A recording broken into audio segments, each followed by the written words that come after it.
मध्य प्रदेश में कांग्रेस ने अपने 88 उम्मीदवारों की दूसरी लिस्ट जारी कर दी है। इसमें पहली लिस्ट में जारी 144 सीटों में से 3 सीटों पर प्रत्याशी बदले हैं। ये सीटें दतिया, पिछौर और गोटेगांव हैं। भाजपा से कांग्रेस में आए दीपक जोशी को खातेगांव से टिकट दिया है। कांग्रेस अब तक 230 सीटों में से 229 सीटों पर प्रत्याशी घोषित कर चुकी है। एकमात्र बैतूल जिले की आमला सीट होल्ड पर है। वहीं गोटेगांव से दोबारा प्रत्याशी बनाए जाने पर एनपी प्रजापति ने कांग्रेस के शीर्ष नेतृत्व का आभार जताया है। उन्होंने कहा कि आने वाले चुनाव में कांग्रेस की जीत होगी और प्रदेश में कांग्रेस की सरकार बनेगी। जी सर, एक बार फिर पार्टी ने आपको गोटेगांव से प्रत्याशी बनाया है। मैं पार्टी का, हमारे नेताओं का बहुत आभारी हूँ जिन्होंने मेरे ऊपर विश्वास किया और फिर से मुझे मौका दिया है। मैं आभारी हूँ। क्या लग रहा है आगे किस तरह से आप चुनाव होता है, चुनाव की रणनीति होती है और सबकी अपनी अपनी रणनीति होती है। मैं तो सिटिंग एमएलए हूँ, तो मेरा तो फील्ड के ऊपर सतत कार्य चल रहा है पिछले 4-5 साल से। लगातार जो करना चाहिए, घूमना चाहिए, करना चाहिए, विधायक क्षेत्रवासियों के साथ बैठना चाहिए, उठना चाहिए, ये सब चल रहा है मेरा। तो मुझे तो ये है कि अगर जो काम करते रहते हैं तो उनको ये आत्मविश्वास रहता है कि वो फील्ड पे जाएंगे और उन्हें वही प्यार और स्नेह आम जनता मिलेगा। क्या लग रहा है सर, इस बार कांग्रेस की सरकार बनेगी? 100% बनेगी। आप ही लोगों की कुछ चैनलें बोलती हैं कोई 140, कोई 150, फिर कोई के ऊपर दबाव आता है तो वो फिर से वापस पलट के 2 दिन बाद बता देती हैं कि उनकी आ रही हैं इतनी। तो ये तो दांव पेच फील्ड पे कम चल रहे हैं और टीवियों में ज़्यादा चल रहा है। तो क्या लग रहा है सरकारी घोषणा कोई असर तो नहीं पड़ेगा? लाइट कौन सी सरकारी? यथार्थ पे जाओ, धरातल पे जाओ। 450 की गैस टंकी देंगे, आज मिल गई क्या एक आध किसी को?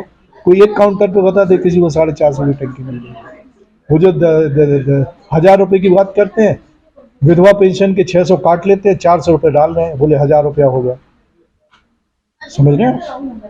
मेरा कहने का मतलब है, अगर कांग्रेस बोलती तो करती। कर्नाटका में 2000 देना है, दे रही है, दे रही ना। तो अगर कमलनाथ जी ने और कांग्रेस जनों ने घोषणा पत्र बनाया, मंथन किया कांग्रेस जनों ने, जिसका विमोचन हुआ 3 दिन पहले, तो धरातल पर जो दिखता है वो किया जाता है, वही योजनाओं में लिया जाता है। 19 साल में नहीं तो कई घोषणाएं हो गई। अगर यही हो जाता तो 19 साल बाद लाडली बहना लाने की क्या जरूरत पड़ गई थी? अगर आप इतना मौका काम कर रहे थे तो ये योजनाएं लोभ लालच की देने क्या पड़ गई थी? मेरे ख्याल से नहीं। यानी कहीं ना कहीं कमी है। विज्ञापनों में आपकी राशि ज़्यादा जा रही है उस योजना की, जो संबंधित योजना है, और धरातल में कम जा रही है। सर, लाडली बहना कितनी प्रभावित रहेगी चुनाव में? मैंने आपको उदाहरण दे दी 2 यार। कितनी जनसंख्या है इस प्रदेश की? 6 करोड़ 7 करोड़? कितनी है? 8.5। महिलाएं आधी होंगी। कितनी होंगी जनसंख्या? आधी तो मानोगे? 4 करोड़ 3 करोड़ मान लो। आपने विधिवत होर्डिंग में 1.25 करोड़ लिखा है, दे रहे हो आप 80 लाख या 90 लाख को। यानी 1.25 करोड़ को भी अगर दे रहे हो तो 2.25 करोड़ महिलाओं को तो आप दे नहीं रहे हो। फिर कौन सी लाभ हानि का और कौन सी सफलता की बात कर रहे हो? उन महिलाओं का क्या दोष है जिनको नहीं दे रहे हो आप 1000 रुपया?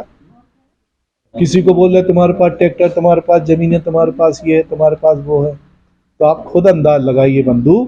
सिर्फ ये विज्ञापनों में अधिकारियों के, जिनके माध्यम से ये योजना चला रही, वो अधिकारी आकर बोल रहे हैं कि नहीं ऐसा वैसा फला, ये चल रहा है। नहीं तो अगर तुम 19 साल से ऐसे हो और सही योजनाएं चल रही थी और फील्ड पे लोग लाभान्वित हो रहे थे, तो आपको आखिरी क्षण में 2-3 नई योजनाएं लॉन्च करने की जरूरत क्या पड़ गई? उसके लिए इतना ताबड़तोड़ में कर्ज लेकर क्या जरूरत पड़ गई?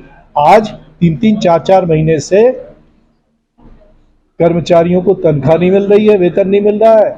आशा उषा कार्यकर्ताओं को वेतन नहीं मिल रहा है, मास्टरों को वेतन नहीं मिल रहा है। पूरा का पूरा पैसा डाइवर्ट कर दिया आपने इसमें। आप प्रदेश को ले कहां जा रहे हो?